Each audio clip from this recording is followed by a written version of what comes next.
Apakah sudah ada yang pernah mendengar tentang fenomenologi sebelumnya? Nah, Prof, dari Pernah. Bu Yani. Pernah ya? Nah, coba apa yang diketahui tentang fenomenologi coba. Jenis penelitian kualitatif yang Hmm. memaparkan tentang pengalaman, Mm-mm. temuan pengalaman gitu. Jenis kualitatif yang Tentang mengungkapkan pengalaman-pengalaman seseorang. pengalaman-pengalaman seseorang. Oke. Ya, lumayan lah. Ada benarnya ya. Baiklah kita bahas bicara tentang fenomenologi. Ini pertama kita masih ada yang masuk nih. Bentar, saya harus menyikan yang masuk dulu. Oke.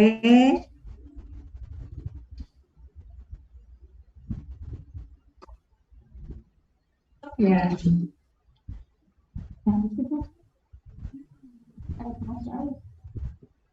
Ya, baiklah. Ini merupakan konsep awal yang harus kita pahami dulu.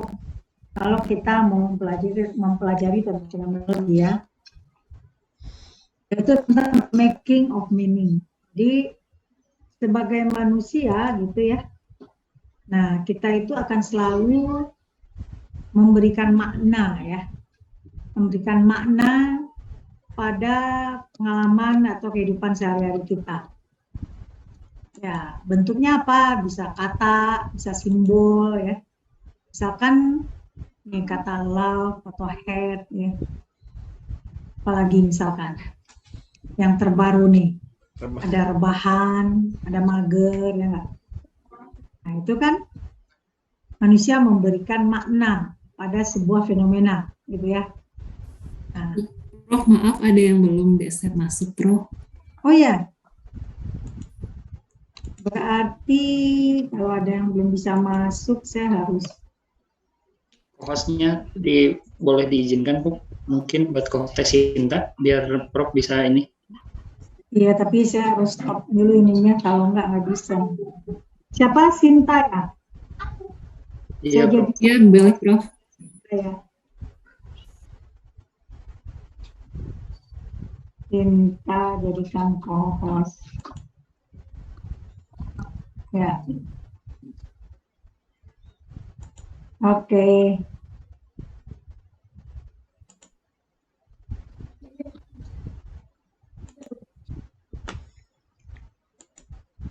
Nggak omanya di kamar mandi.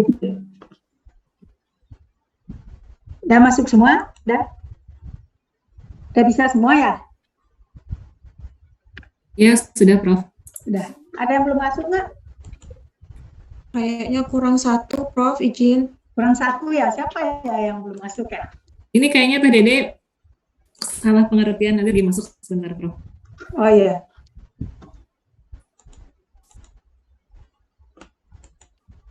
Baik, yang belum masuk silakan mengacungkan diri. Maaf, Prof, biar nggak terlalu tegang. Izin. Sudah.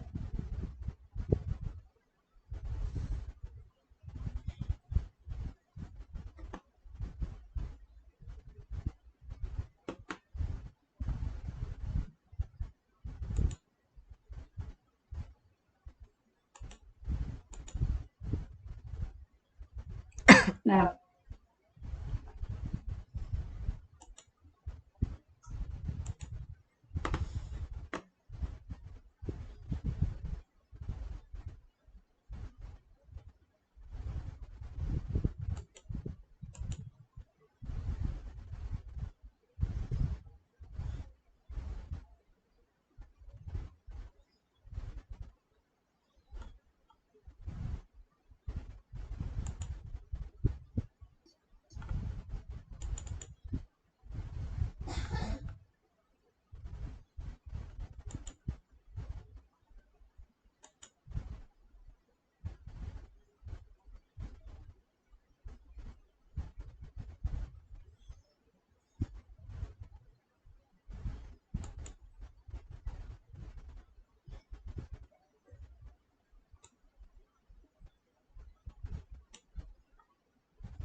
Teh Nenden tuh Teh Dede sama Teh Wati ini kasih tahu bisi mungkin lupa. Sinyalnya kayaknya sinyalnya.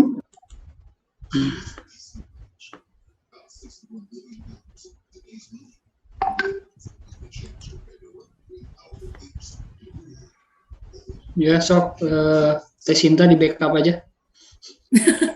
Backup apa? Prof juga ini kayaknya kelempar. Profnya Prof. suaranya nggak ada. Profnya kelempar kayaknya tes Sinta. Iya, Profnya kelempar gimana tuh? Nggak sopan mahasiswanya dua-duanya melempar Prof. Di invite lagi.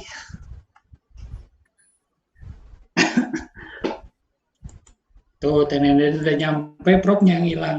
Teh Nenden tanggung jawab. Aku jaringan anak awal. Ini nge-invite Prof gimana caranya? Kasih link lagi. Kasih link lagi. Dari kan Profnya dari sana. Ini mahasiswanya beneran gak sopan ini. Ngambil alih Zoom-nya Prof. Pada istighfar.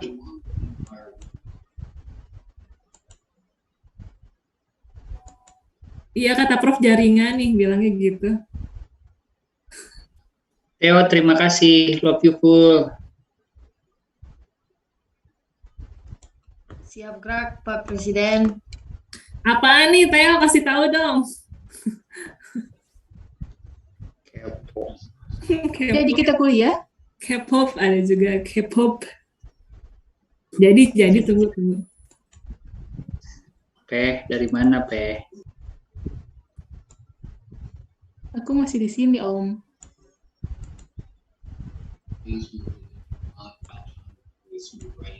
Kacang hijau.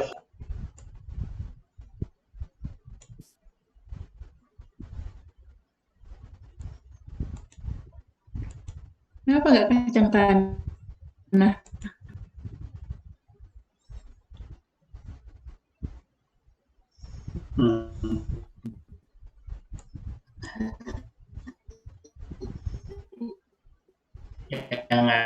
Yang ada kacang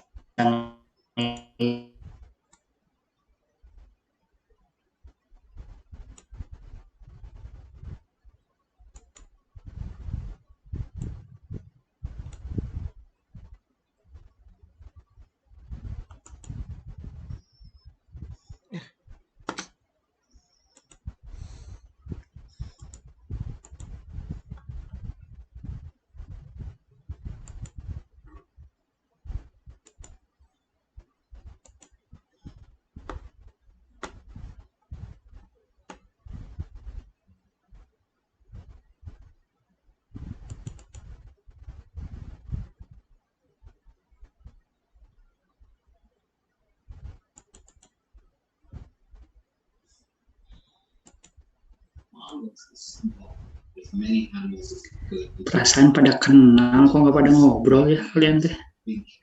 Ngobrol atuh udah kenal.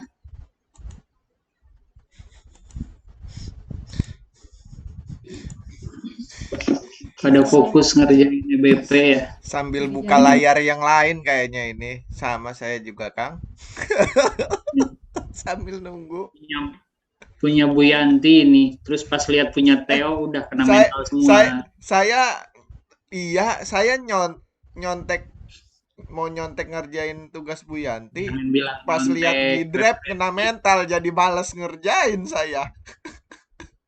Bukan nyontek, referensi. Saya lihat referensinya dia udah langsung. Oh iya, mencari inspirasi dari kerjaan orang, langsung kena mental jadi nggak ngerjain, tutup buku, langsung tutup laptop langsung. Theo setiga-tiga diupload ya Allah. Semangat ya. Saya kira saya doang, ternyata Kang Wisnu Semangat. Bu Dede, benar seperti itu Iya. mengerjakannya Bu Dede. Aku juga kena mental kalau kayak gitu nih. Kalau lihat punya Theo, lihat punya Nurul, nah ini langsung biarin aja lah. Iya Teh. Jadi literate-nya diartikelkan. Saya nunggu si pennya upload aja lah, jangan lama-lama si pen Nunggu si Gana. Jangan nunggu sih Pen. Kayaknya kamu mau jadi yang terdepan ya, biar bisa naik ke nyontek. Kenapa Nanti Teh itu. Fitri?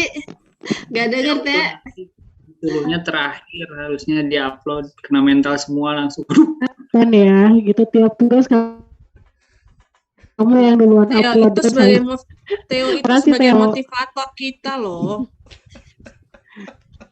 Kang Inan, itu motivator kita loh. Betul, motivator. Teh itu. Cuma hasil dari motivator tuh kadang jadi dua. Kalau nggak ada motivasi ya motivasi meningkat. Tapi terima kasih Theo. Terima kasih Bang. Siap Pak Presiden, Ya, masih siap. ada waktu, masih ada waktu. Jadi Kang Love you full. Kita yang udah Wisnu udah ngerjain. Teh Dede nggak bisa ini ya ditambah lagi batas waktunya. Iya, setuju loh. Sampai kapan? Bu Yanti tuh paling banyak emang kalau ngasih tugas itu. Boleh mau sampai kapan? Ini lagi Kan lihat confirm Ibu. trapnya kan udah kemarin sama sama Prof. Iya sih kalau yang ininya Trapnya lead udah. trapnya udah. Tadinya Udah saya bikin niatnya mau bikin PPT dari prop aja itu. Pas Sudah nyari aja. pas nyari Kalau lihat refre- trapnya udah kena mental. pas nyari referensi ngeliat Theo, aduh. Jadi bingung saya ngerjainnya.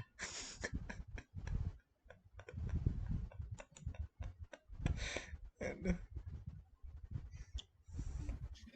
Karena kalau Teh Theo sama Teh Aini itu memang sudah siap sekali buat sur. Jadi udah wah pokoknya mantap. Ayo semangat. Ayo Diktiru. 3 semester. Enggak diadu.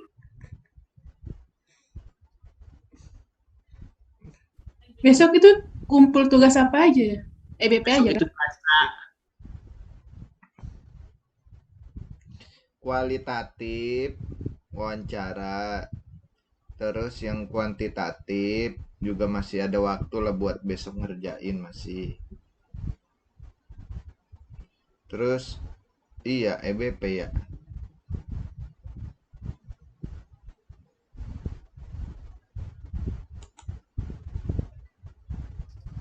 Lupa kuantitatif yang mana Kang? Kuantitatif yang Bu Yuyun. Yang bab 1 dan bab 3 kan? Itu yang analisis datanya tapi lebih fokusnya ke situnya Ke sebenarnya. bab 3-nya ya, metode Iya. sama analisis data. Kalau latar belakang nggak usah panjang-panjang kan? Iya. Baru 10 perasaan yang ngerjain tuh kayaknya. Ya udah lumayan banyak lah yang ngumpul. Sinta, follow up dong, Prof gimana? Ya Prof sinyalnya hilang ya, nggak datang-datang. Ini lagi online, mudah-mudahan dia bisa masuk. Mungkin lagi mati lampu di sana. Si kacang hijau.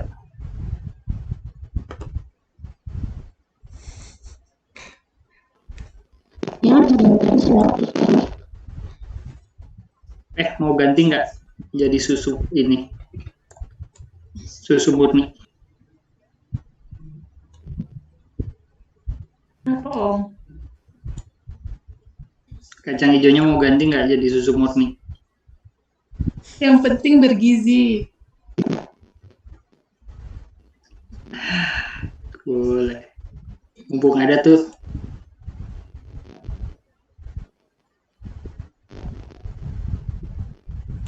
Ini kalau promkes tuh spesifik buat tugas yang sekarang tuh apa sih Teh?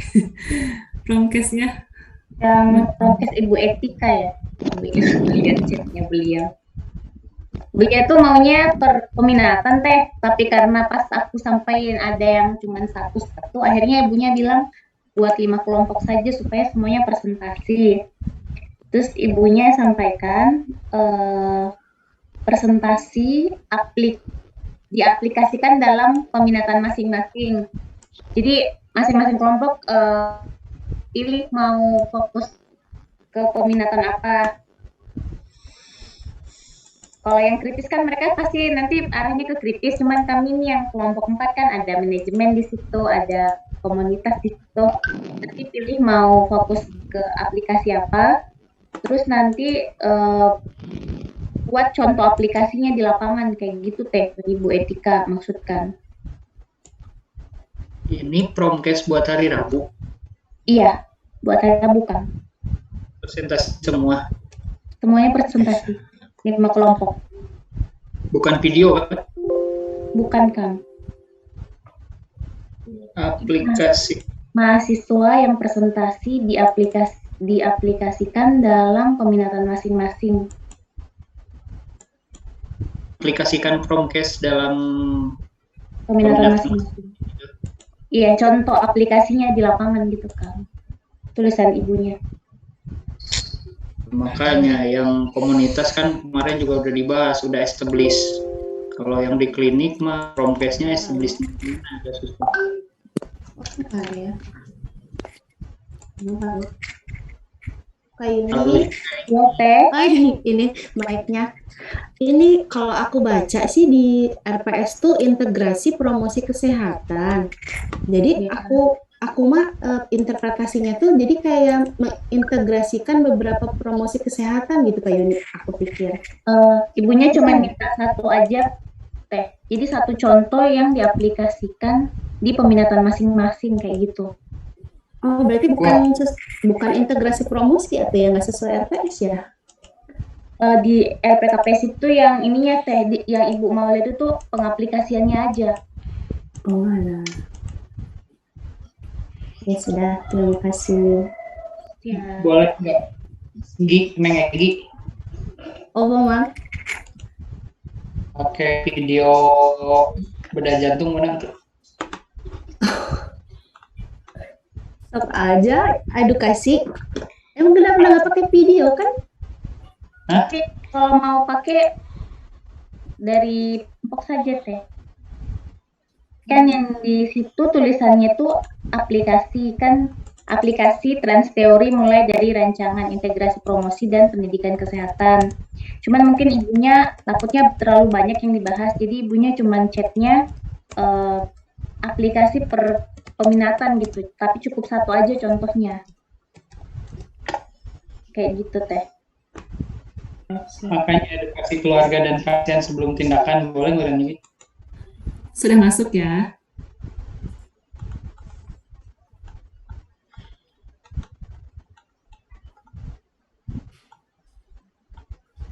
Saya pakai HP ini Maya. Pakai ini ada gangguan nih jaringannya kalau pakai laptop nggak tahu kenapa tiba-tiba begini. Dan saya juga. Ya Prof, nggak apa-apa Prof. Nggak apa-apa ya. Terus kayaknya ya nggak bisa ini nggak bisa pakai PPT ya. Kan pakai laptop nggak bisa share PPT. PPT-nya di laptop. Mungkin bisa dibantu share screen, Prof. Ya, nggak bisa. Kan laptopnya sedang gangguan. Nggak bisa ngirim. Maksudnya sama, oh iya.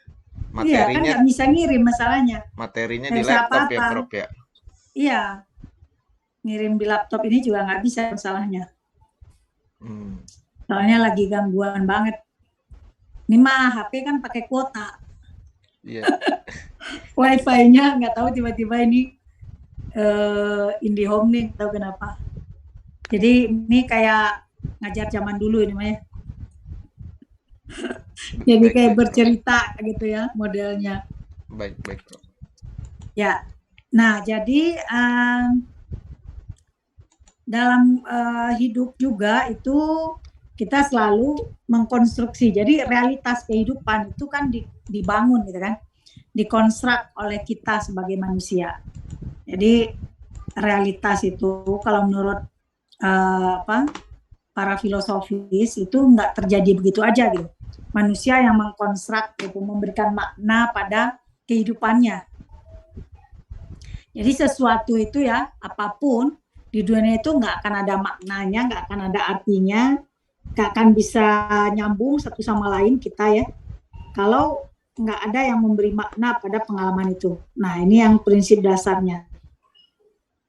Nah, karena ada yang memberikan makna pada sebuah kata dan sebagainya, maka kita bisa memahami ya sesuatu fenomena. Nah, misalkan kata tadi ya cinta kayak gitu kan. Kenapa kita bisa merasakan cinta itu seperti itu? Ya kalau nggak ada kata cinta, mungkin orang nggak akan tahu bahwa perasaan, pikiran, keyakinan seperti itu namanya cinta misalkan gitu. Atau apa kata lain, iman. Nah, orang nggak akan tahu iman itu seperti itu kalau nggak diberikan makna bahwa yang kayak itu tuh namanya iman gitu, ya kan? Atau apalagi nyeri misalkan. Nah, kan kita yang memberikan makna ya bahwa pengalaman seperti itu, perasaan, pikiran yang mempengaruhi kehidupan kita, yang seperti itu tuh dinamakan nyeri. Nah, kayak gitu ya. Nah, itu yang prinsip dasar dalam fenomenologi. Nah, mungkin kita perlu sedikit sekilas memahami juga ya munculnya tentang kemunculan penelitian kualitatif. Nah, ini mungkin udah pernah dipelajari ya. Nah, ada yang tahu penelitian kualitatif munculnya pada abad keberapa? Ada yang tahu?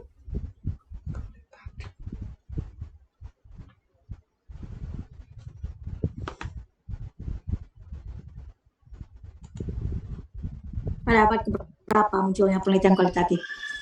Ada yang ingat? Sudah dipelajari apa belum tuh?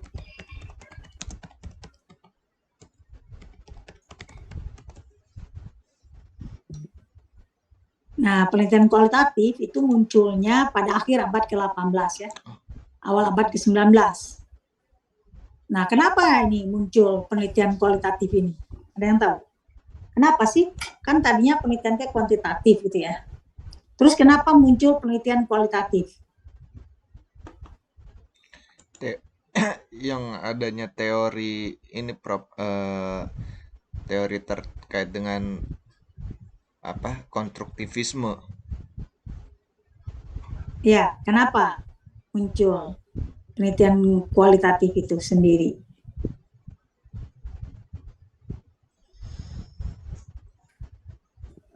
Mungkin karena ini Prof, ketika penelitian dari jenis kuantitatif itu sulit untuk digambarkan, seperti menggambarkan sebuah kepuasan, misalkan kepuasan dalam diberikannya pelayanan kesehatan, itu tidak bisa diungkapkan dengan sebuah angka atau empiris, sehingga perlu sekali untuk diungkapkan dalam bentuk ungkapan kata-kata gitu. Jadi kualitatif itu bisa membantu dalam penelitian yang untuk memberikan peningkatan praktek klinis ke depannya gitu Prof, mungkin. Ya, betul ya. Jadi karena adanya ketidakpuasan para peneliti pada waktu itu tentang pendekatan kuantitatif. Kenapa? Karena ternyata gitu ya, setelah mereka teliti gitu, mereka kan melihatnya secara kuantitatif ya, misalkan mereka mau melihat efek misalkan terapi apa terhadap penurunan nyeri gitu. Tapi kan ternyata bagaimana kalau kita ingin tahu gitu lah secara detailnya seperti apa sih efeknya itu gitu kan. Nah kan kalau cuma mau melihat efeknya, ada berefek gitu kan. Nah itu kan bisa kuantitatif ya. Tapi kalau seperti apa sih, apa pengalaman yang dirasakan misalkan.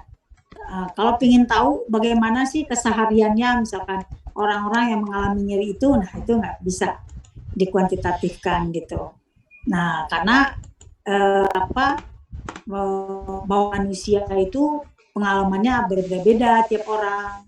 Kemudian juga ternyata banyak faktor yang mempengaruhi gitu ya dalam kehidupan itu, harus dilihat secara holistik gitu ya. Nah itulah akhirnya muncullah penelitian kualitatif. Nah penelitian kualitatif yang pertama kali itu adalah fenomenologi ya. Jadi fenomenologi itu penelitian yang pertama ya. Nah contohnya apa nih? Bagaimana misalkan experience of hospitalization misalkan ya, bagaimana pengalaman orang yang dirawat di rumah sakit gitu. Nah itu kan nggak bisa diukur-ukur ya. karena setiap orang nanti akan berbeda-beda kan pengalamannya gitu. Nah, penelitian kualitatif itu yang pertama itu oleh Wilhelm Dilthey ya pada abad ke-19. Nah, Wilhelm Dilthey ini yang memunculkan pertama kali the human science. Nah, jadi human science itu pertama kali oleh Wilhelm Dilthey itu ya. Kemudian yang kedua itu Husserl. Nah, Husserl ini yang memunculkan pikiran-pikiran fenomenologi ya. Nah, kemudian Husserl inilah yang pertama kali memunculkan penelitian metode fenomenologi ya. Nah, dengan penelitian pendekatan deskriptif fenomenologi. Nah, kemudian sekarang kita lihat definisinya ya. Kata fenomenologi. Nah, kata fenomenologi itu dari bahasa Greek ya. Phenomenon gitu, yang artinya appearance ya. Appearance itu tampak muncul. Jadi seperti apa fenomenanya gitu ya, itu menurut bahasa Greek-nya. Dalam fenomenologi penekanannya adalah pada description atau penggambaran atau makna ya dari pengalaman seseorang dan tidak pada kenapa itu terjadi seperti yang kita penelitian pada kuantitatif. Ya, jadi lebih menggambarkan apa adanya gitu loh. In natural setting ya, apa adanya itu yang digambarkan. Bukan kenapa ini terjadi, why something happen, bukan gitu ya. Nah, fenomenologi itu penekanannya pada individu bagaimana dia mengkonstruk kehidupannya. Ya, itu penekanannya. Jadi how do humans give meaning to their life? Nah, jadi bagaimana manusia itu memberi makna pada kehidupannya. Jadi penekanannya pada itu ya, fenomenologi. Nah, as a set of research method used in education, nursing, and psychology. Jadi fenomenologi ini banyak digunakan dalam penelitian-penelitian keperawatan, pendidikan, dan psikologi. Ya, nah ini yang paling banyak digunakan. Dan buku yang paling bagus untuk digunakan ya, kalau ingin kita penelitian fenomenologi itu adalah karangan Mustakas namanya ya, Mustaka ya. Nah, ini coba saya cek lagi ya, barangkali sudah bisa internetnya, saya cek lagi. Saya juga heran kenapa tiba-tiba kayak gini. Coba dicek lagi.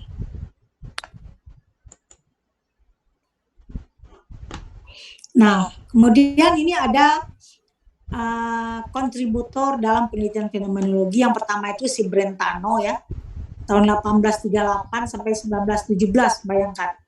Udah lama banget ya, udah berapa tahun berarti itu? Berapa tahun yang silam? 1838, 1917, sekarang tahun 2022. Hampir 1 abad. Lebih ya. Udah lama banget ya penelitiannya ya. Nah, itu si Brentano ya, dia merupakan pionir ya dari penelitian fenomenologi. Kemudian baru si Husserl itu tahun 1857 sampai 1938. Ya. Nah, dia merupakan penemu dari fenomenologi. Ingat ya. Jadi kalau kita berbicara fenomenologi, kita harus paham konsep si Husserl. Ya, tulisannya H-U-S-S-E-R-L ya, Husserl. Oke. Nah, si Husserl ini terkenal dengan back to the thing themselves. Ya, the study of essence. Nah, ini yang terkenalnya si Husserl ini ya. Kemudian ada Martin Heidegger, selanjutnya Heidegger ya. Dia terkenal dengan bukunya Being in Time. Nah, dia adalah the father of existential phenomenology ya, hermeneutic phenomenology. Itu si Martin Heidegger ya. Kemudian ada Maurice Merleau-Ponty, itu hidup tahun 1908 sampai 1961. Nah, dia terkenal dengan bukunya The Notion of Embodiment. Kemudian ada John Paul Sartre, dia terkenal dengan Existential Phenomenology, dengan bukunya Being and Nothingness. Nah, ini kontributor dalam penelitian fenomenologi. Jadi ada Brentano sebagai pionirnya, ada Husserl sebagai penemu fenomenologi, ada Martin Heidegger yang terkenal dengan Existential Phenomenology, dan ada Maurice Merleau-Ponty dan John Paul Sartre. Itu murid-murid mereka ya, murid-muridnya Husserl dan Heidegger.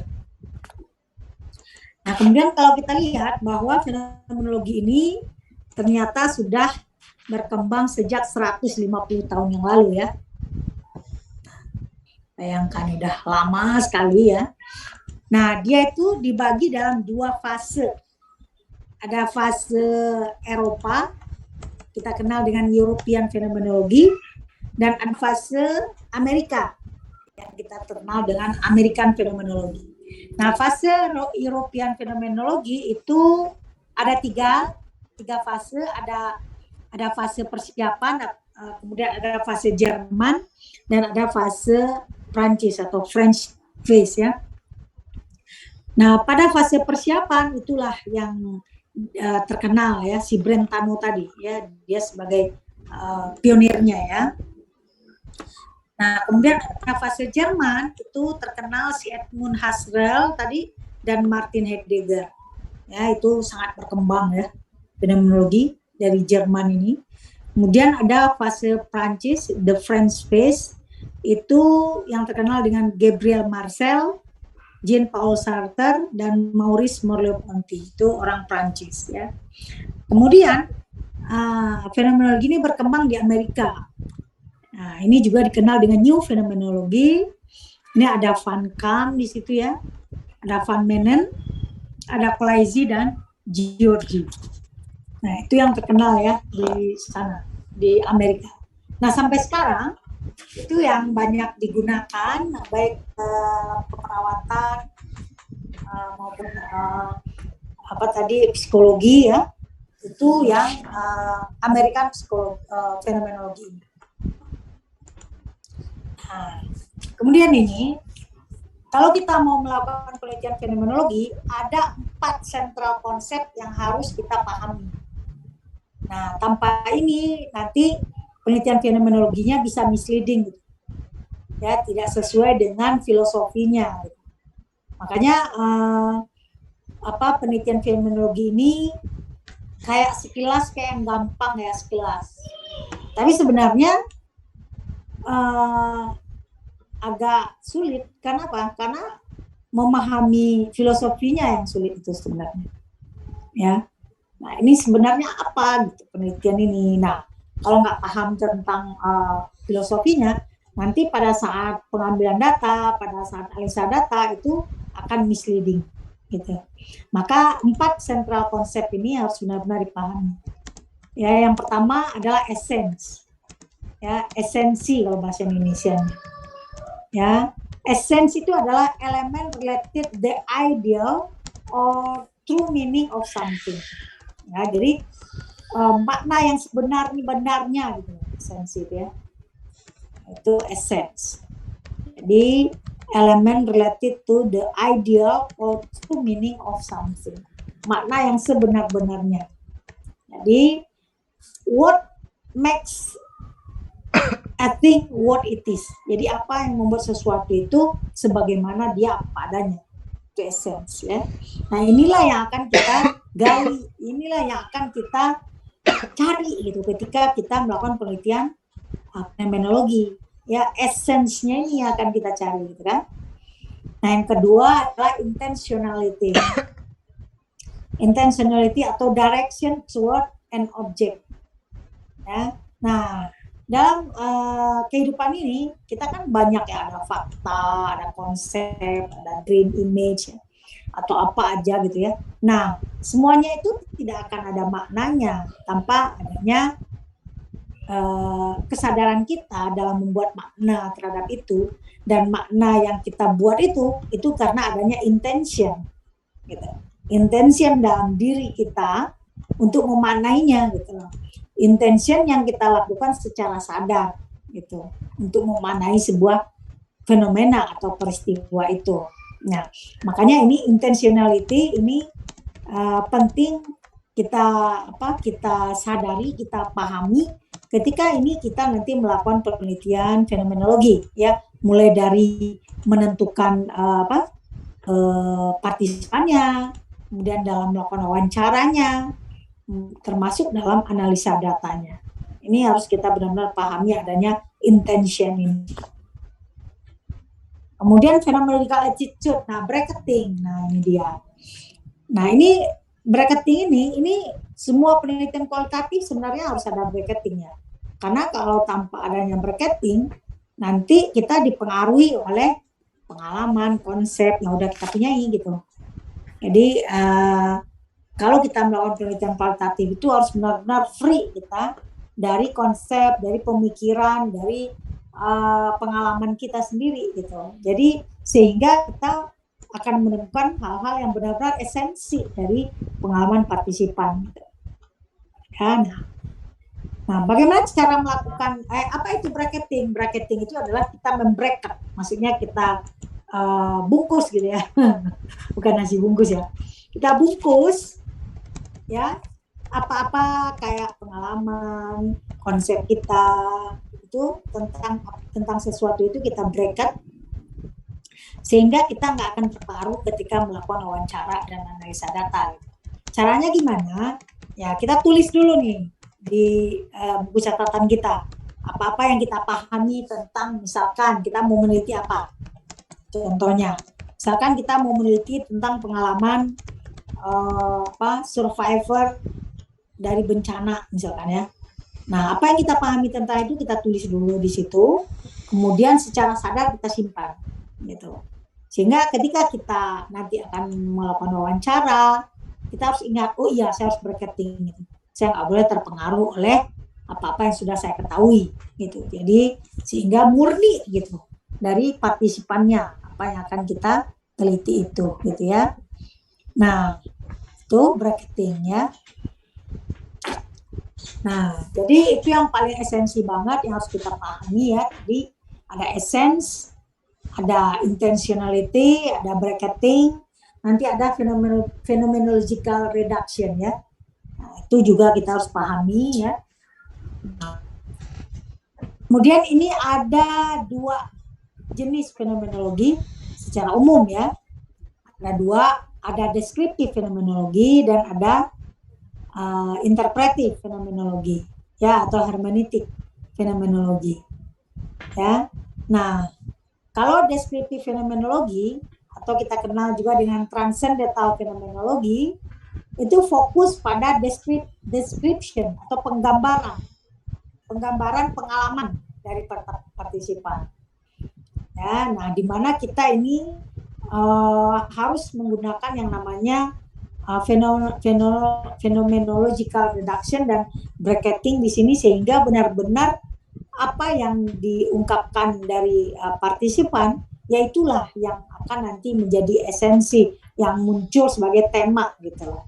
Jadi bukan kita interpretasikan gitu ya. Nah, makanya nanti pada saat analisanya kita bacakan ulang-ulang ya, untuk mendapatkan esensi itu. Nah, kemudian ini kita mereduce ya data ya dari significant statement, pernyataan-pernyataan yang signifikan, di mana kita nanti akan mengkonstruk yang namanya tema ya. Tema-tema apa nih yang esensial dari pengalaman itu gitu ya. Jadi misalkan dari wawancara kita nih ada 15 halaman ya dari tiap partisipan misalkan, berarti kita nanti mereduksi gitu. Nanti misalkan significant statement-nya ada berapa halaman dapat, dan akhirnya kita menemukan berapa tema misalkan. Misalkan kita menemukan nanti 4-8 tema misalkan dari esensi pengalaman yang dialami oleh partisipan tersebut. Nah, kemudian ada hermeneutik. Nah, di mana hermeneutik ini kita menginterpretasikan ya text of life-nya. Jadi bukan hanya sekedar menggambarkan, tapi kita menginterpretasikan. Itu bedanya dengan yang deskriptif tadi gitu. Nah, dimana di sini fenomenologinya itu ada yang hubungan yang dynamic ya antara peneliti dengan aktivitas risetnya, karena di sini peneliti sendiri itu terlibat jadinya kalau di sini ya, karena dia menginterpretasikan gitu kan pengalaman dari partisipannya, beda dengan yang deskriptif tadi. Nah kemudian jadi pertama ditulis dulu gitu, ditranscribe. Nah dari transcribe itu nanti baru diinterpretasikan maknanya nih apa gitu pengalamannya. Ya, to reveal and interpret implicit in the life experience. Jadi apa makna implisit dari pengalaman-pengalamannya mereka. Nah ini ada beberapa sampel ya dalam fenomenologi research. Misalkan ya, a critical Heideggerian hermeneutic analysis of the meaning of nursing student clinical experience in Haiti. Tuh. Ada lagi a qualitative study explaining nurses' perception of quality care for older people in long-term care setting in Ireland, misalkan. Dan ada lagi daily life of woman after hysterectomy supported by Heideggerian thought. Nah, itu contoh-contoh penelitian yang menggunakan hermeneutik. Nah, ini ada yang menggunakan descriptive phenomenology, misalkan the challenge of caring for families of the terminally ill, nurse life experience, misalkan ya. Dan ada lagi parents life experience of providing kangaroo care to their preterm infants. Dan ada lagi nurses life experience as person in charge of mental health program in community health center, misalkan ya.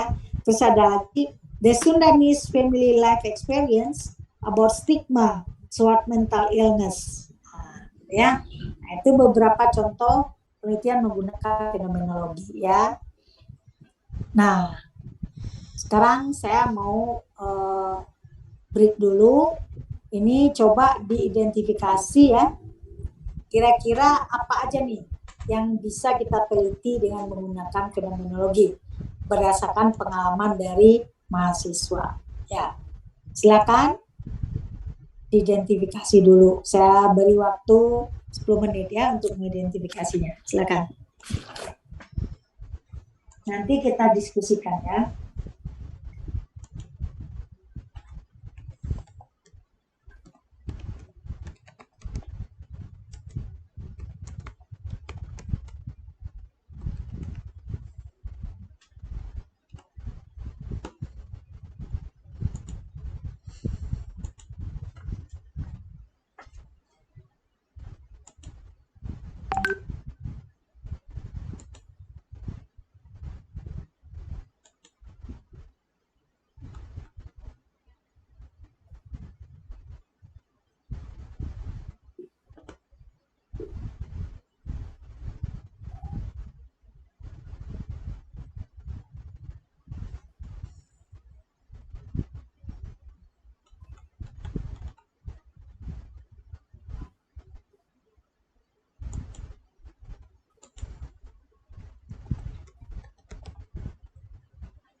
Ada lihat belum kan? Semuanya sebentar lagi udah sampai kan? Yang mau yang motor mau nyampe sebentar lagi ya nanti.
Alhamdulillah udah bisa. Jadi bergaul ya. Saya pindahin dulu berarti. Alhamdulillah baik Prof. Ya, saya pindahin dulu ini hostnya. Baik Prof.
Tadi yang co-host siapa?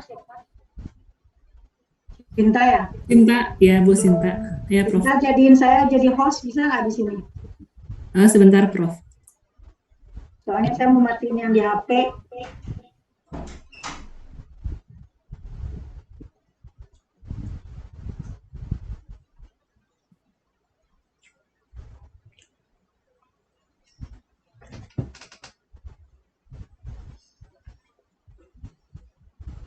Yang HP-nya harus diangkat gitu ya.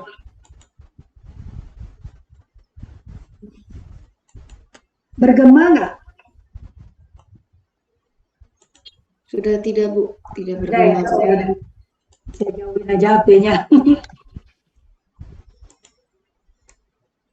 Nah, sekarang siapa yang mau menampilkan atau menjawab apa aja yang bisa diteliti dengan fenomenologi tadi? Silakan.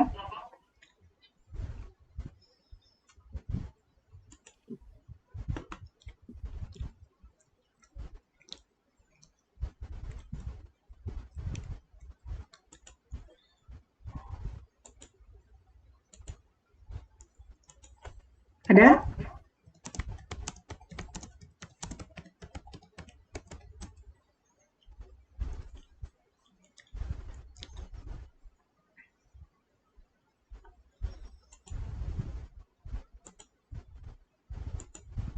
Ayo, siapa? Izin Prof. Ya, silakan. Mungkin terkait salah satunya tentang pengalaman pasien HIV AIDS yang putus obat mungkin Prof. Pengalaman hidup ya, bisa. Ya, Ya, benar. Pengalaman hidup penderita HIV AIDS yang putus obat ya. ya. Bisa Ya, seperti itu bagus. Prof. Bisa. Ya. Yang lain silakan. Izin Prof, mungkin tentang kronologis peristiwa.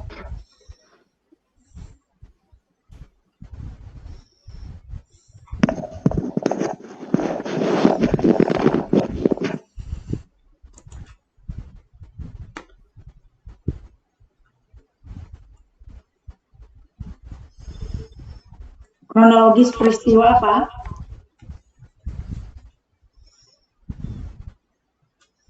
Ketika seseorang tentang mengkaji pola asuh gitu, bagaimana perlakuan orang tua kepada anaknya sehingga terbentuk anak dengan karakteristik tertentu seperti itu mungkin, Prof.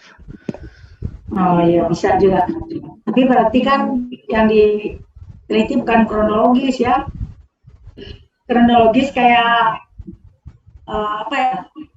Kayak penelitian antropologi misalnya ya. Tapi kalau fenomenologi mungkin yang kita teliti adalah pengalaman si anak gitu ya. Life experience anak gitu ya. Yang mengalami apa, misalnya dia kekerasan atau apa waktu dia jadi anaknya ya enggak? Iya, Prof, begitu maksudnya. Jadi life experience of remaja yang mengalami KDRT gitu. KDRT itu kan bukan hanya suami istri loh, ya kan? Anak juga bisa mengalami KDRT. Oke? Izin, Prof. Ya, silakan. Kayak pengalaman pasien yang kehilangan keluarganya karena COVID-19. Pengalaman pasien yang kehilangan ya, bisa juga ya. Ya. Jadi kita ingin tahu bagaimana ya dia merasakan kehilangan itu ya Mbak. Ya, ada lagi contohnya? Cukup? Ya, sekarang kita lihat. Saya belum dijadiin ini ya, co-host yang di sini, Cinta. Saya nggak bisa, Prof, nggak ada ininya. Oh iya ya? Karena Prof kan Prof yang hostnya, yang satu lagi, Prof yang satu lagi. Iya, yang HP ini gimana cara jadinya ya? Bingung dari HP ya? Cara menjadikannya dari HP gimana ya? Sedih.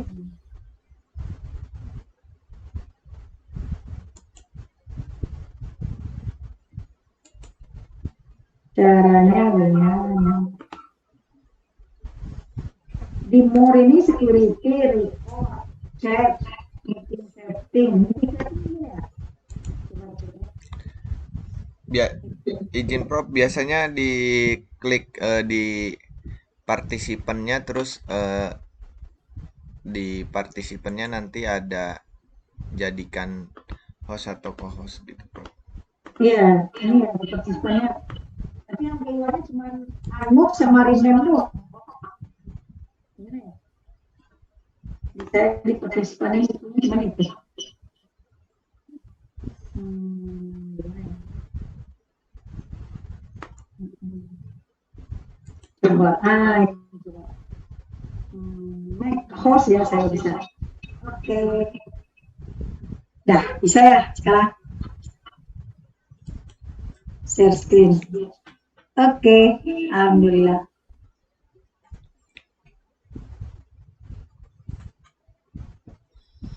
Nah, ini saya bisa keluar dari sini. Udah muncul ya? Sudah, Prof. Sudah, Prof. Oke, alhamdulillah. Saya keluar dulu dari sini.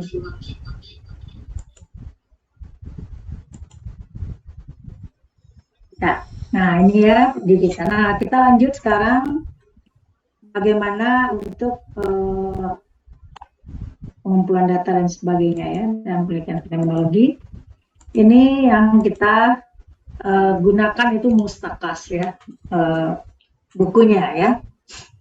Nah, ketika kita akan melakukan penelitian fenomenologi, yang pertama kita harus menentukan dulu riset problemnya ya. Apakah itu memang sesuai menggunakan pendekatan fenomenologi atau enggak gitu. Kayak tadi kan kita sudah mengidentifikasi gimana kalau pengalaman orang HIV yang putus obat, nah itu mungkin bisa ya. Tapi kalau misalkan kita mau meneliti faktor-faktor apa aja gitu ya yang mempengaruhi sikap remaja ya terhadap narkoba misalkan, nah itu apa? Fenomenologi enggak ya? Enggak, Nah Prof. itu kita bisa lakukan dengan multivariat pendekatannya enggak? Dengan pendekatan multivariat. ya. Nah, kemudian baru kita identifikasi phenomenon of interest-nya, kemudian recognize and specify the broad philosophical assumption of phenomenology. Jadi kita harus memahami filosofinya dulu tadi ya sebelum kita melakukan penelitiannya. Kemudian baru kita bisa mengkolektin data ya, baru bisa mengumpulkan data ya. Nah, kemudian ini jumlah partisipannya bisa antara 5 sampai 25 orang ya. Nah, jadi untuk jumlah partisipan itu nggak ada yang pasti ya, nanti tergantung kepada saturasi data. Nah, jadi 5 sampai 25 orang itu bisa digunakan ya, tergantung nanti saturasi data.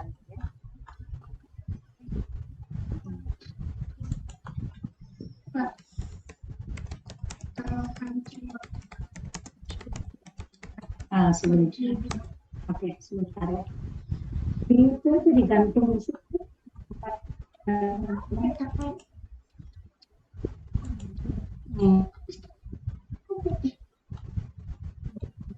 Tahu majunya.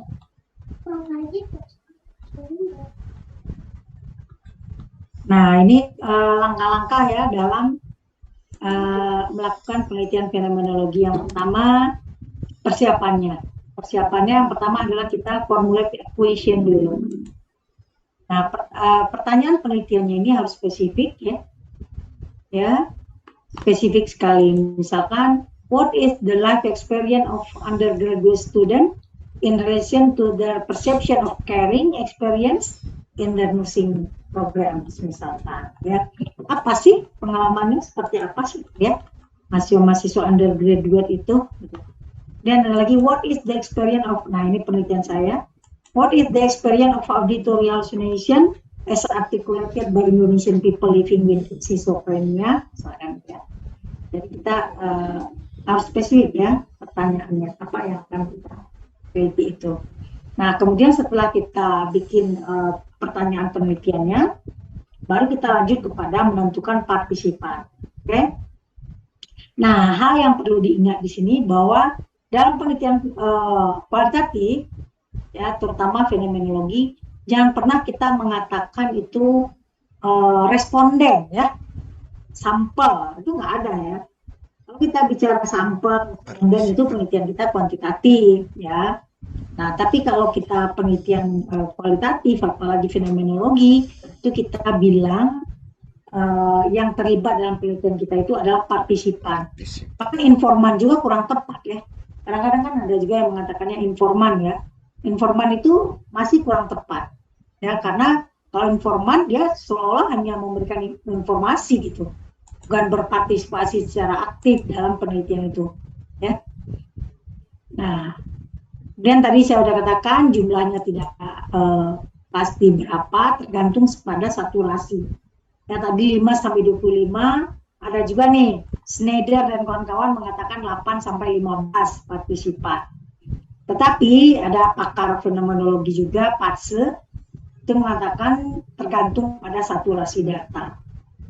Nah, cuman masalahnya kapan dikatakan saturasi itu datanya? Nah, itu kan masalahnya.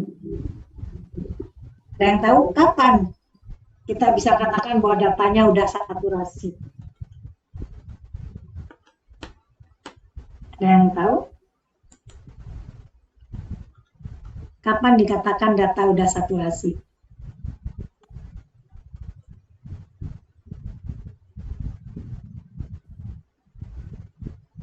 Kan hampir semua penelitian kualitatif gitu ya, harus saturasi kan? Nah, coba siapa yang udah paham tentang saturasi data?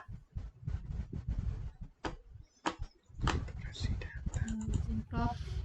Ya. Mungkin kalau sudah tidak bisa digali lagi gitu ya dok, ya Prof. Kalau sudah tidak bisa digali lagi, apanya yang nggak bisa digali lagi?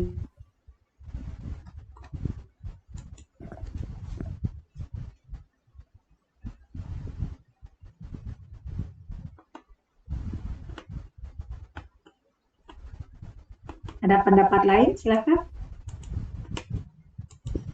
Sudah tidak ada informasi baru lagi, Prof.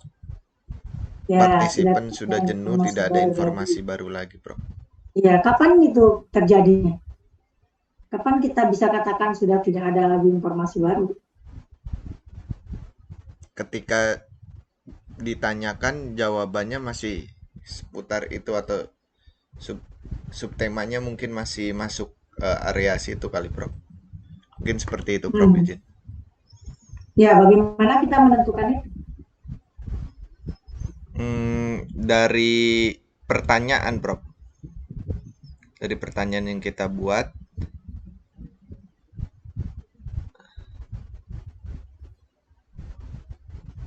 Dari pertanyaan, emang bisa gitu ya? Dari pertanyaan yang kita buat, kita bisa tahu, oh tidak ada lagi gitu.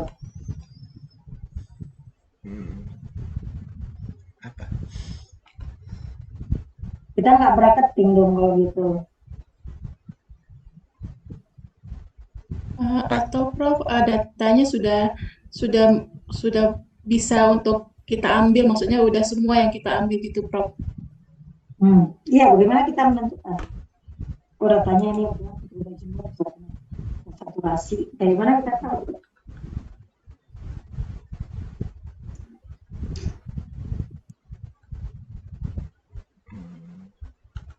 Ya kan? Nah, makanya permasalahan saturasi itu ya, saturasi data ini sampai sekarang itu masih di antara para pakar itu masih banyak perdebatan tentang saturasi ini. Ya, bagaimana kita menentukan bahwa ini udah saturasi ini sudah tidak ada informasi yang baru? Dari mana kita tahu itu? Nggak ada lagi yang baru. Siapa tahu di sini memang kita sudah nggak ada dapat informasi baru, tapi ketika kita move to another participant, dapat lagi misalkan informasi yang baru, misalkan siapa who knows gitu kan. Nah, makanya faktor saturasi data ini benar-benar sangat debatable gitu. Dan itu juga kan tergantung dari keahlian si pewawancara. Ya kan? Kalau bagi novice gitu ya, yang baru-baru melakukan wawancara, mungkin baru 3 partisipan aja bisa aja udah saturasi dia. Ya, karena ketidakmampuan dia menggali kan, jadi baru 3 partisipan seolah-olah udah jenuh gitu, udah nggak ada lagi informasi yang baru gitu. Tapi bagi yang memang ahli dalam melakukan wawancara in-depth ya, in-depth interview, itu mungkin udah 9 partisipan masih ada new information yang diperoleh gitu ya. Nah, itu juga mempengaruhi kan, kemampuan wawancara dari pewawancara mempengaruhi juga gitu, ya nggak? Nah, jadi makanya ini masih debatable banget tentang saturasi ini. Tapi memang kalau nggak ada saturasi itu dari mana gitu menentukan bahwa pengumpulan datanya udah, pengumpulan informasinya udah cukup gitu kan. Nah, makanya ini untuk judge apakah ini udah saturasi atau enggak benar-benar tergantung dari banyak faktor gitu ya. Nah, itu dia. Nah, tentu yang paling menentukan adalah si pewawancaranya yang paling menentukan, karena dia yang wawancara kan. Nah, jadi kita tahu bahwa saturasi ketika kita sudah mendapatkan partisipan yang terakhir, setelah kita read gitu, semuanya itu, wah kayaknya udah hampir sama gitu. Dengan partisipan yang terakhir ini informasinya udah nggak ada yang new lagi gitu, nggak ada new insight lagi, udah hampir sama nih dari partisipan 1 sampai 8 sampai yang sekarang ini, kok nggak ada yang baru nih yang terakhir ini. Nah, itu ya Pak, jadi bukan dari pertanyaan Pak, tapi setelah kita read ya, setelah kita baca semuanya gitu, oh nggak ada lagi yang baru nih yang muncul dari partisipan yang terakhir ini ya, gitu. Nah, kemudian wawancara, ini information gathering ya. Itu lama interviewnya biasanya antara 45 menit sampai 1 jam. Karena kalau terlalu singkat juga nggak dapat apa-apa, kalau terlalu lama juga bosan gitu. Nanti malah hasilnya nggak karuan-karuan gitu. Nah, kemudian informasinya harus audio tape ya, direkam gitu ya. Nah, kemudian tempat interviewnya harus diyakinkan tempatnya nyaman, gitu ya. aman gitu, jadi nggak ada gangguan-gangguan. Nah, kemudian main question.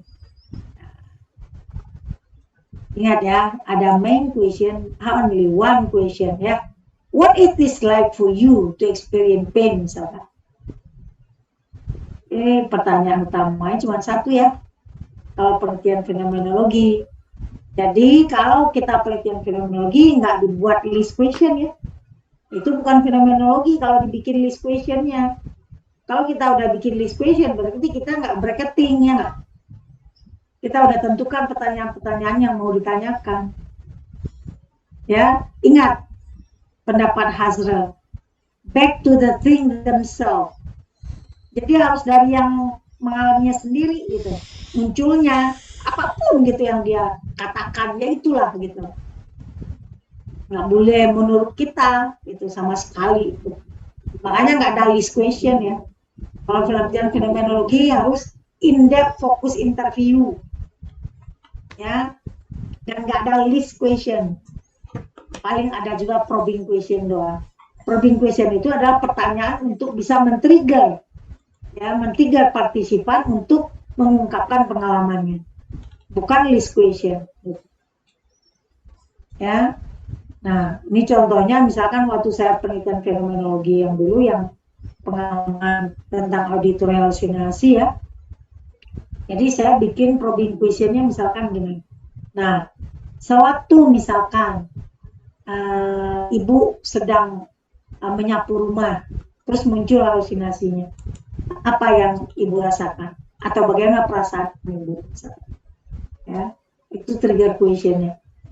Jadi kalau kita bikin question bukan begitu, misalkan question, apakah ibu merasakan emosi kalau muncul halusinasinya? Nah, itu kan berarti udah kita list questionnya, kita list bahwa kalau orang halusinasi itu pasti emosi misalkan. Ya, jadi pertanyaannya harus bentuknya terbuka semua. Ya. Jadi kita pertanyaan terbuka, kemudian pertanyaan berikutnya hanyalah untuk klarifikasi atau menggali lebih jauh. Gitu. Ya, ini teknik untuk fenomenologi ya. Jadi ini untuk mampu melakukan wawancara, in-depth focus interview, itu harus latihan. Semakin banyak kita latihan, semakin mampu melakukan in-depth interview. Ya, semakin jarang itu semakin sulit. Makanya ada dulu diketawain sama pembimbing saya dulu ya, dia punya mahasiswa kata dia. Jadi lebih banyak wawancaranya gitu dalam transkripnya itu yang bicaranya daripada jawaban dari partisipan. Ini bukan in-depth interview kalau kayak gini gitu. Ya, kalau in-depth interview itu kita nanya satu, harusnya partisipannya yang menjelaskan panjang. Gitu. Jadi kita bisa nilai ya apakah in-depth interviewnya berjalan dengan baik atau enggak. Lihat aja transkripnya. Ya, kita lihat di transkripnya. Walah, ini kok wawancara yang banyak ngomongnya gitu ya. Berarti ini nggak benar nih in-depth interviewnya, gitu ya, nggak berjalan dengan baik. Gitu.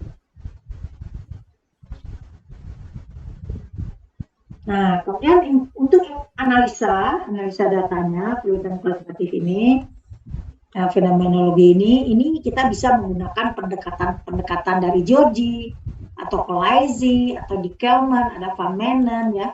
Ini kita bisa gunakan pendekatan ini. Jadi dalam penelitian kualitatif itu ya analisa datanya itu harus menurut siapa gitu, harus jelas ya, nggak bisa hanya sekedar munculnya tema, bukan gitu ya. Kita menggunakan pendekatan siapa untuk menemukan tema itu. Nah, harus jelas pendekatan siapa yang kita gunakan. Nah, sebenarnya analisa data itu ini tujuannya adalah, silakan siapa baca nih. Bahasa Inggris. Siapa yang mau baca enggak? Supaya nggak ngantuk.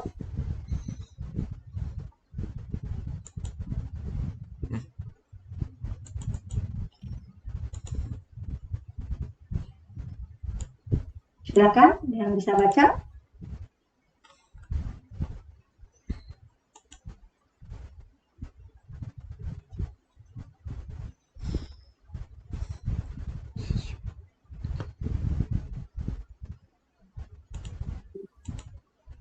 Yo, pada ngantuk semua.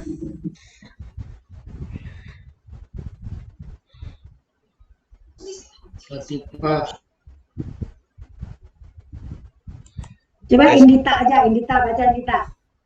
Wah, itu master udah Prof itu. Iya, master banget. Tesita mestinya nih. Analysis search for patterns in statement across cases that lead to characteristics that are not part of phenomenon and those that are distinction with other related terms. Recursive coding until essence is captured across cases.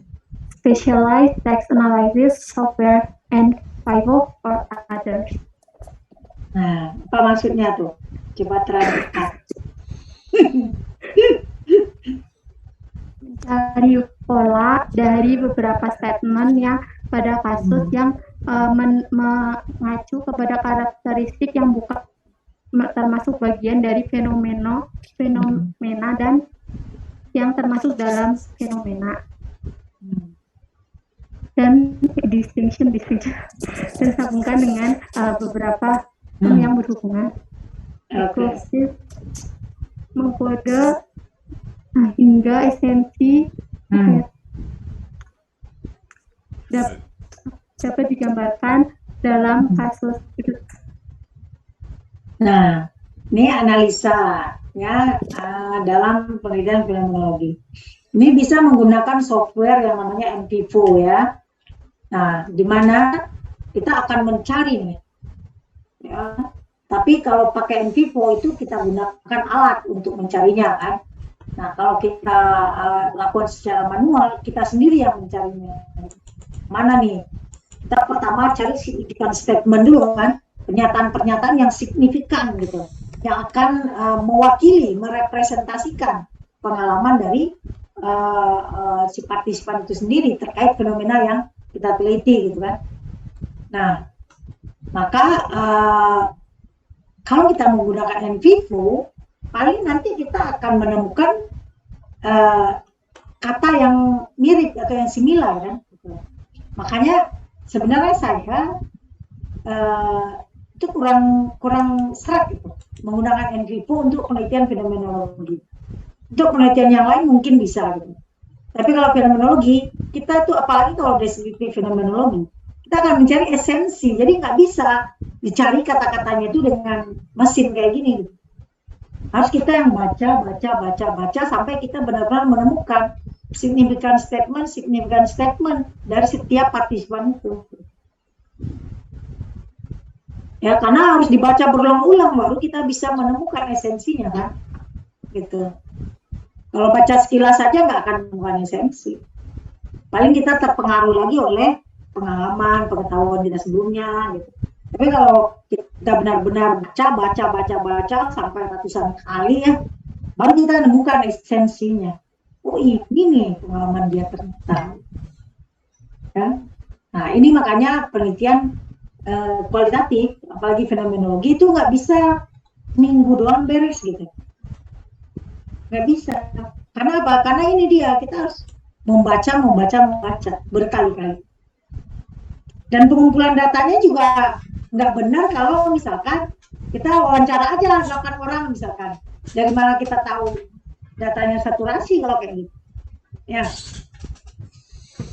Ya, jadi pengumpulan datanya kita wawancara nih 1 orang, kita transcribe, terus kita read and read ya nggak, berkali-kali, dapat esensinya, baru wawancara yang kedua. Transcribe lagi, read and read lagi, oh dapat juga esensi, oh ada tambahan gitu ya, ada tambahan insight kita tentang pengalaman itu. Ambil lagi partisipan ketiga, transcribe lagi, read and read lagi gitu. Ya, sampai kita menemukan saturasi tadi gitu. Jadi benar-benar read and read berapa kali tuh baca-bacanya ya enggak? Nah itu penelitian fenomenologi itu yang benar tuh kayak gitu, bukan wawancara aja 8 orang nanti bilang saturasi data gitu ya. Dari mana Anda tahu saturasi kalau kayak gitu? Kalau Anda langsung wawancara 8 orang gitu. Ya. Nah gitu ya.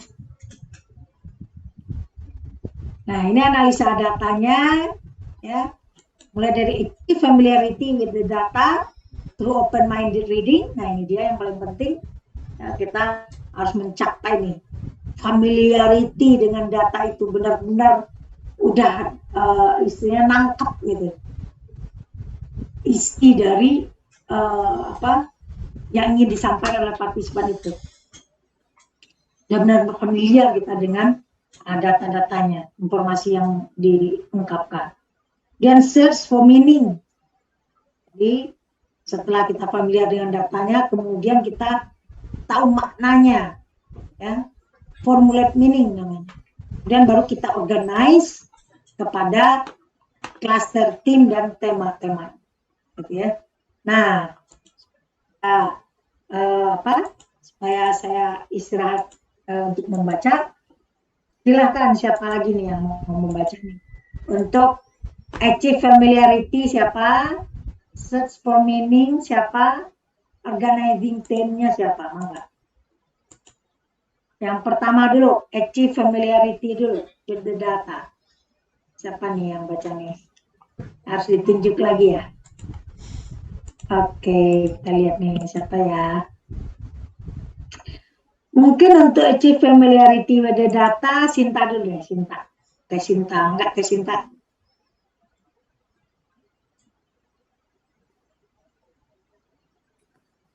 Ya, Prof. Achieve familiarity with the data through open-minded reading. Read the text to become familiar with the data. Explore experience. How can meanings in the data be understood? Search for unique and novel sight rather than what is already known. Gitu ya. Understand semuanya? Understand kayaknya, Prof. Semuanya menganut. Nah, jadi kita baca, dan kita search nih yang mana nih yang signifikan gitu pernyataannya. Ya, itu namanya significant statement ya. Nah, kemudian yang signifikan itu yang mana? Yaitu yang itu dia, yang unik gitu ya.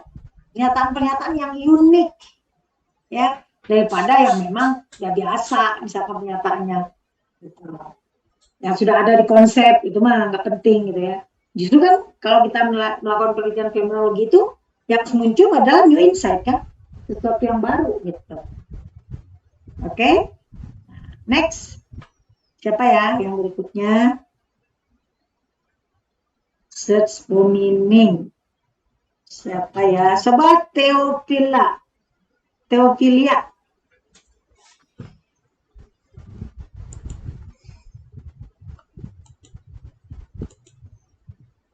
Silakan Teofilia, baca untuk search for meaning and theme.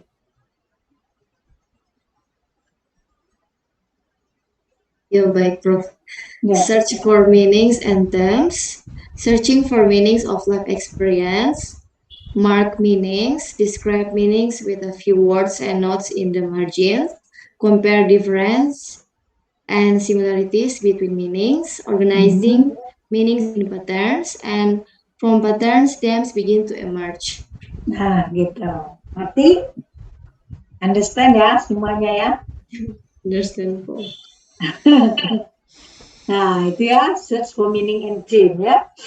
Jadi kita cari nih kata-kata teh, maknanya apa, kemudian kita tulis, kita compare, mana yang mirip, mana yang berbeda, kita kelompok-kelompokkan gitu ya. Nah, the last one nih, organizing, coba Wahyu nih yang baca. Tonton, saya matikan kamera. Ya.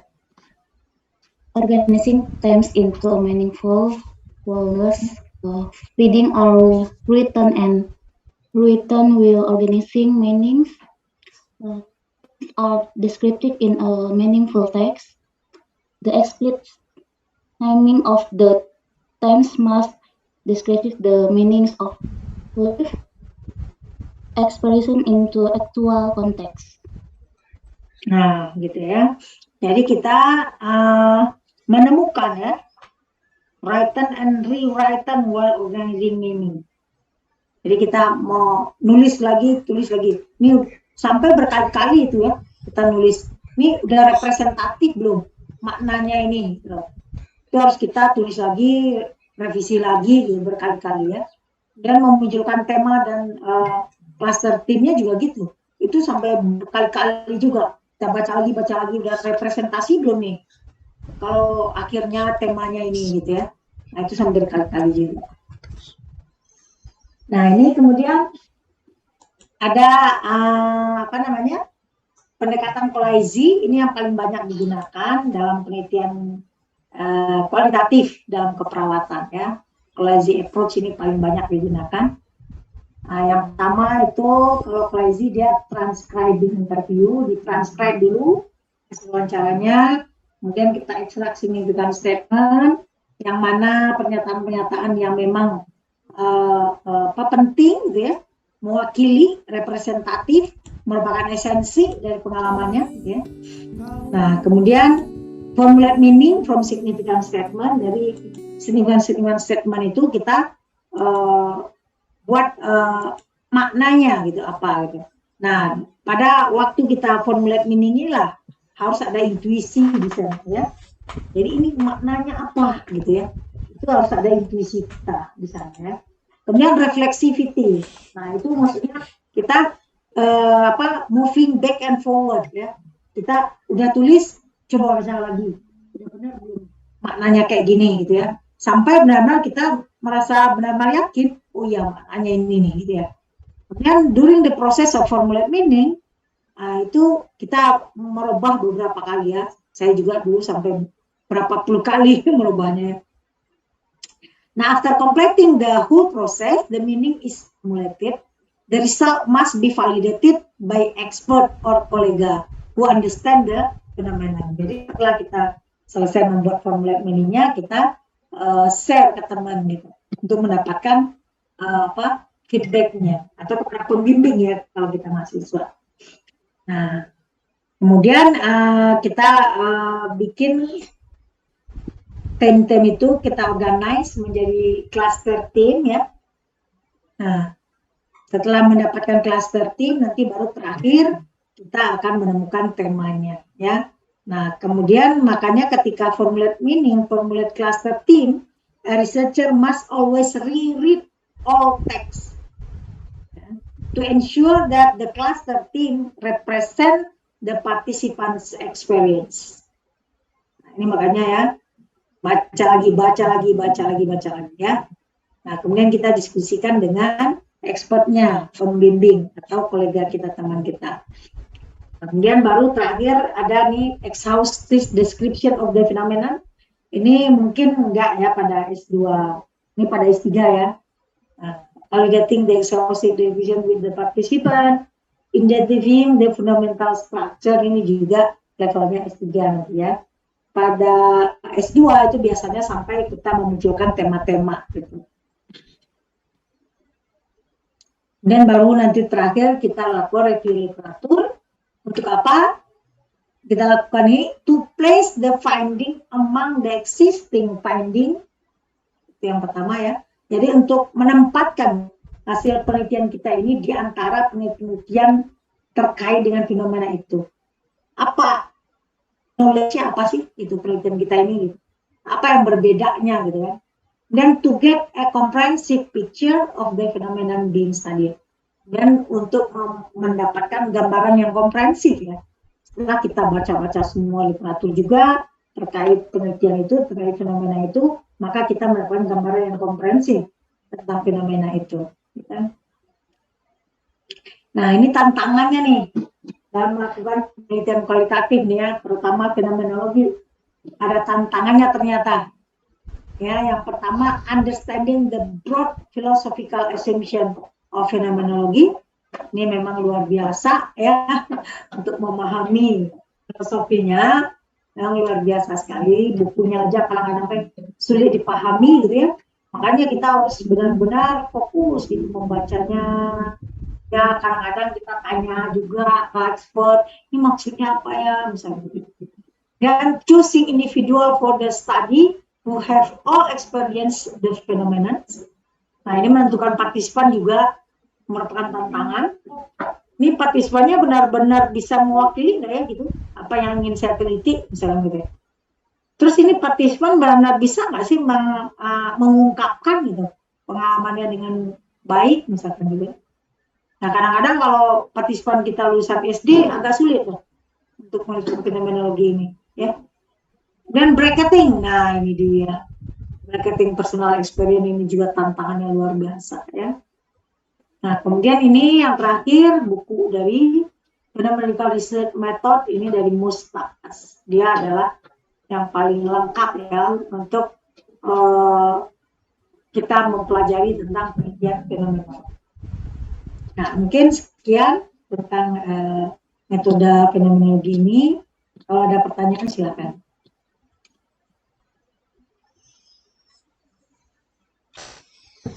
Aduh, ngantuk gue anjir.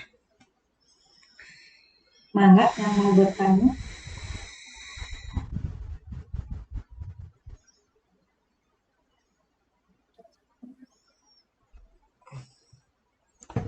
Ada yang mau bertanya, silakan.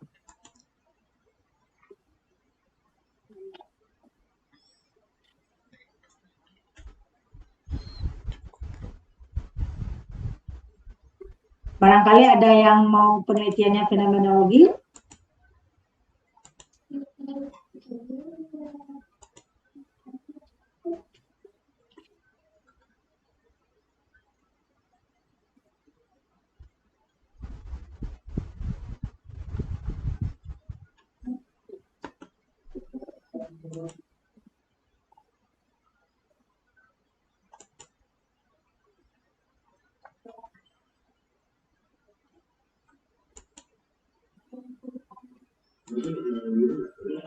Prof-nya ini lagi. Silakan. Ya Prof, ini berkaitan dengan mungkin keseluruhan ini Prof, keseluruhan mengenai penelitian kualitatif. Ya. Ya, kan kalau yang menjadi tantangan sekarang itu penelitian kualitatif itu saya sendiri agak mengalami kesulitan untuk menggrading sendiri penelitiannya. Dalam artian gini kan, sebagai penelitian kualitatif sebagai bagian dari kultur EBP gitu ya Prof ya, yang sekarang menjadi tanda kutip anak emas mungkin ya, untuk EBP itu sebagai anak emas dalam pengembangan ilmu dan pengetahuan. Nah, yang jadi isunya sekarang itu penelitian kualitatif itu kadang menjadi secara bukti atau ininya menjadi hal yang dalam tanda kutip masih agak di bawah gitu ya. Oke, maaf sebelumnya. Ini hanya asumsi saja.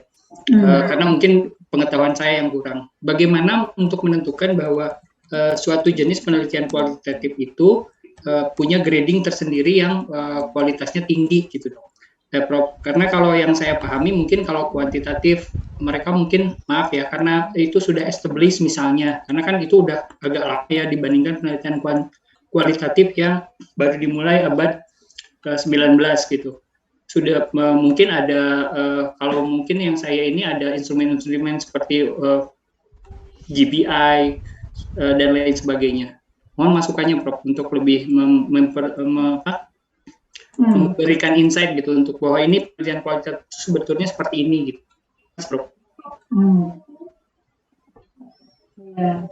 Memang kalau secara evidence base itu yang tertinggi itu adalah systematic review ya, yang tertinggi gitu derajatnya ya, keterpercayaannya itu untuk sebagai evidence itu memang systematic review tertinggi. Dan yang kedua adalah RCT ya, randomized control trial. Gitu. Nah, baru ke bawahnya yang lain-lainnya ya, hasil-hasil penelitian itu. Nah, akan tetapi dalam untuk metodologi penelitian kita berbicaranya bukan apakah ini merupakan evidence base yang paling terpercaya atau enggak, bukan begitu. Ya, nah yang dilihat dalam penelitian kualitatif adalah apakah metode ini sesuai atau enggak gitu. Jadi walaupun kita lakukan misalkan randomized control trial, belum tentu kita bisa pasti tahu seperti apa sebenarnya yang dialami oleh mereka gitu. Ya makanya untuk penelitian-penelitian yang sifatnya kita ingin tahu human gitu ya,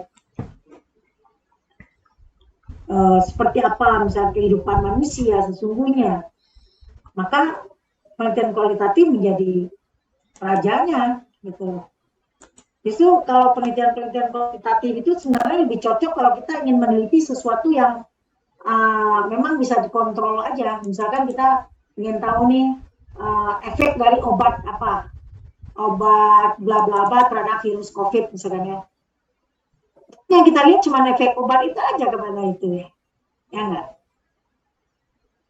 Tapi bagaimana kita tahu nih seperti apa sih tadi pengalaman dari seorang anak misalkan yang orang tuanya meninggal karena COVID, bisa nggak kita hitung-hitung itu? Ya enggak kan? Nggak bisa kan? Ya bagaimana kita tahu? Bisa, Prof, karena tiap pengalaman beda. Apa dia pikirkan, hidup sehari-hari seperti apa? Ya hanya bisa kita lihat dengan secara kualitatif gitu. Ya, gitu.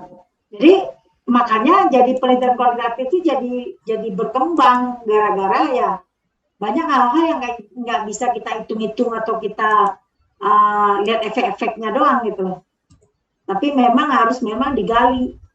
Misalkan kita ingin tahu juga nih seperti apa sih pengalaman proses persalinan warga suku Dayak, misalkan gitu. Ya nggak bisa pakai kuantitatif ya nggak. Harus etnografi, kita ingin tahu nih pengaruh budayanya seperti apa di sana, gitu. Jadi kita nggak bisa mengatakan bahwa kuantitatif lebih terpercaya daripada kualitatif atau kualitatif lebih hebat daripada kuantitatif, enggak gitu.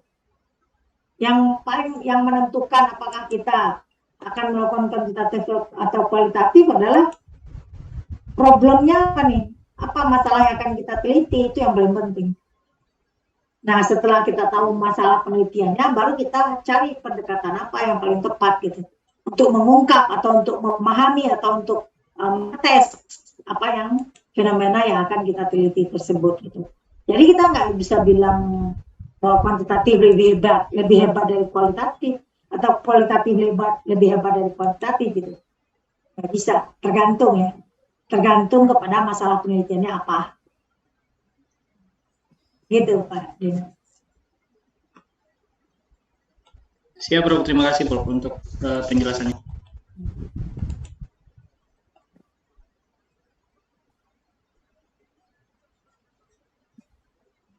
Enggak, masih ada kah? Masih ada waktu. Sebenarnya udah habis waktunya, tapi kan tadi gara-gara itu ya. Gara-gara mati. Mungkin barangkali 1 atau 2 pertanyaan lagi, silakan.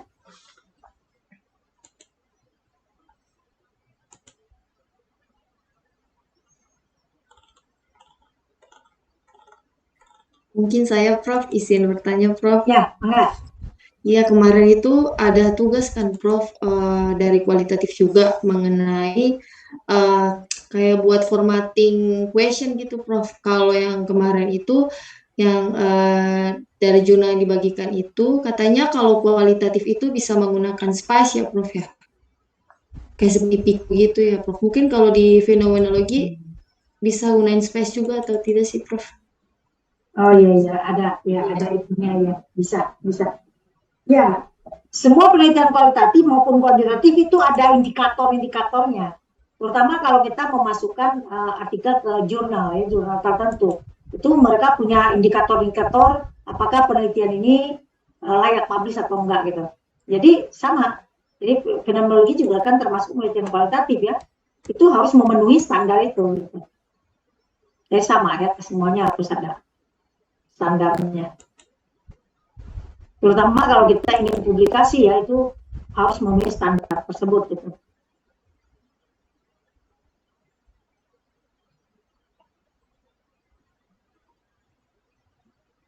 Oke. Terima kasih, Prof. Sama-sama.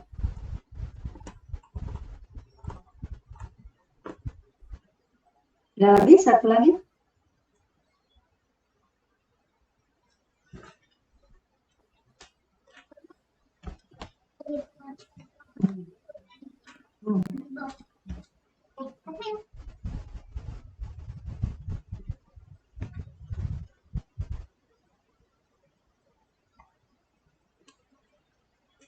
Imut. Lucu ya, imut banget ya. Oke, ada lagi, satu lagi.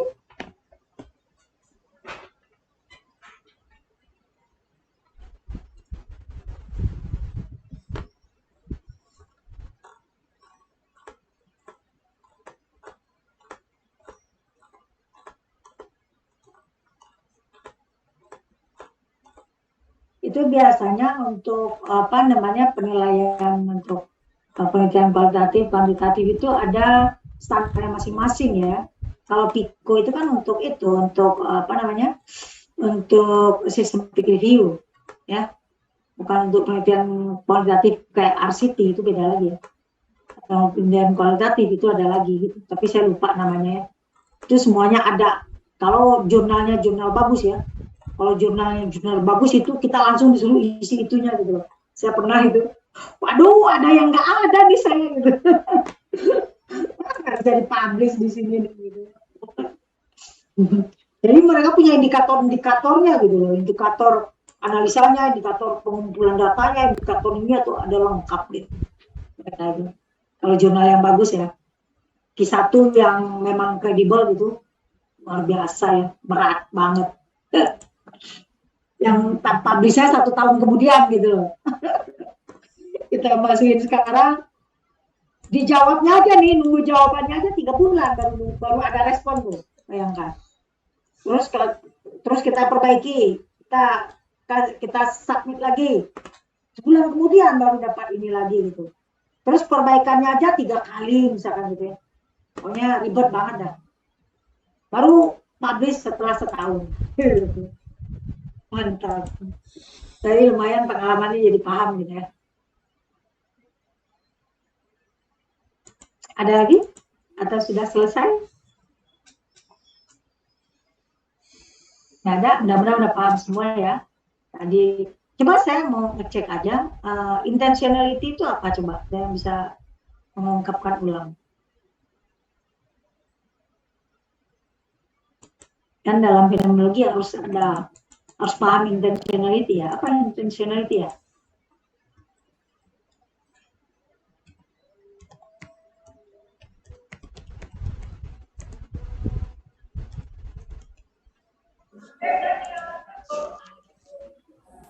Prof, Mbak boleh nanya nggak, Prof? Itu jawab dulu. Yang mana, Prof? Intentionality itu apa, Prof? Izin Prof, izin menjawab. Enggak. Intentionality itu intensi di dalam diri, yaitu makna yang harus dilakukan, yang dilakukan secara sadar.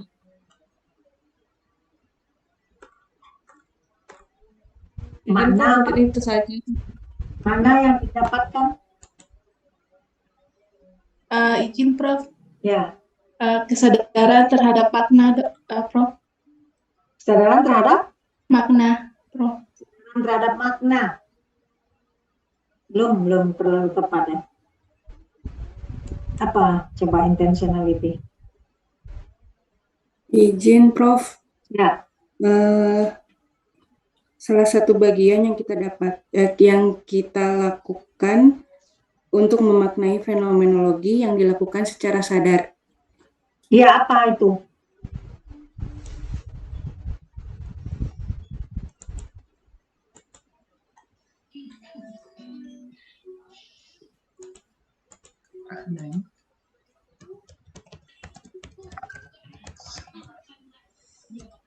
Ada di setengah aja. Paling sulit ya. Bicara intensional itu tuh paling sulit gitu. Karena kadang-kadang bicara estetis kan gampang, mudah, esensi ya. Bracketing mudah kan, paham maksudnya kan. Kita harus membracket, membungkus Intentionality itu apakah kesengajaan, Prof? Dalam kesengajaan, jadi maksudnya dengan sadar kita memaknai sesuatu gitu, jadi disengaja gitu. Iya, ada sedikit lagi. Memang disengaja dengan kesadaran kita memaknai sesuatu. Intentionality of awareness, ya, awareness dalam intentionality. Nah, intention itu jadi ketika kita menghadapi sebuah fenomena, gitu ya, sebuah kejadian atau peristiwa atau apa, pasti ada dalam diri kita keinginan. Nah, tapi intention itu lebih tinggi daripada keinginan gitu. Keinginan untuk memberi makna pada peristiwa itu, gitu. Yaitu intention. Karena ada intention, keinginan dalam diri kita.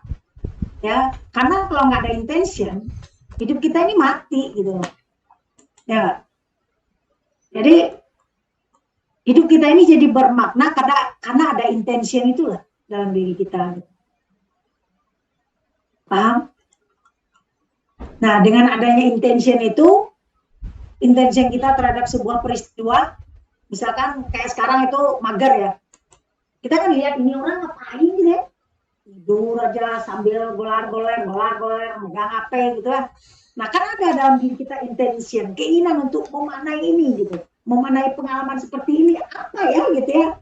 Nah, udah muncul istilah mager misalnya gitu. Itu contohnya. Kayak kan ada intention di antara laki-laki dan perempuan nih. Ada intentionnya, ada keinginan untuk memaknai ini peristiwa, perasaan seperti ini, rasa seperti ini, saya ingin memaknainya apa? Ya udah muncul kata cinta. Nah, jadi rasa seperti itu kita tahu kalau kita bicara I love you misalnya, saya cinta padamu, itu nyambung kan dengan itunya. Oh ya maksudnya itu gitu kan. Nah, itu maksudnya intention. Ya. Makanya back to the thing themselves, kata si Hazrel. Hanya yang mengalaminya sendiri yang tahu maknanya, karena dia punya intention terhadap peristiwa itu. Gitu loh. Paham? Kenapa harus ada intention? Ya. Kenapa harus back to the thing themselves gitu. Ya. Orang yang nggak pernah diselingkuhi, nggak akan tahu bagaimana rasanya diselingkuhi kan? Benar nggak? Nah gitu, nyambung ya. Nah nyambung sekarang kan intention itu apa kan? Nyambung sekarang esensinya apa gitu kan? Bahasa sekarang modusnya kali ya Prof ya. Nggak akan paham esensi diselingkuhi seperti apa kalau Anda nggak pernah diselingkuhi, ya nggak? Gitu loh. Nah, itu yang paling penting banget dalam fenomenologi. Bukannya sekedar nemu tema, dari mana tema gitu. Anda intentionalnya nggak ngerti gitu loh, intentionality itu apa. Dari mana Anda tahu ini tema, dari mana munculnya. Bukannya sekedar membuat kata-kata gitu. Ya nggak? Nah, makna itu apa sih gitu. Nah, oke. Ini rahasia-rahasia fenomenologi harus paham. Enggak misleading fenomenologinya. Dan banyak fenomenologi yang misleading. Oke, saya baca-baca ya publikasi-publikasi di jurnal-jurnal yang abal-abal itu katanya fenomenologi, tapi wawancaranya semi structure interview. Nah, ini bukan fenomenologi. Ya, kemudian analisanya dengan ini konten analisis. Nah, semuanya kepada nyambung. Ya, filosofinya nggak ada sedikit pun disinggung. Ya, kalau kita bicara fenomenologi, filosofi kita harus paham dulu gitu. Oke? Mungkin sampai di sini ya, nanti saya isi absennya ya. Tadi ada yang mau nanya lagi ya? Siapa tadi mau nanya? Nggak jadi? Tadi ada yang mau nanya kalau nggak salah? Taichi. Semuanya mahasiswa 24 ya.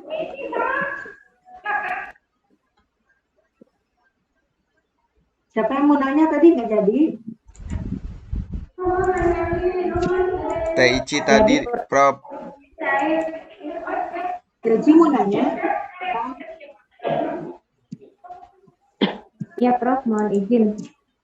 Tadi mau bertanya.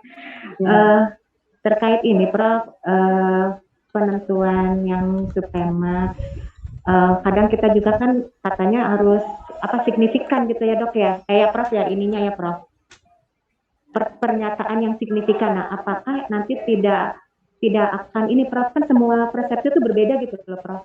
Mungkin kalau saya mengulang kemudian persepsi tentang pernyataan signifikannya ini, tapi ketika misalnya teman saya berbeda juga, ini gimana Prof terkait dengan itu?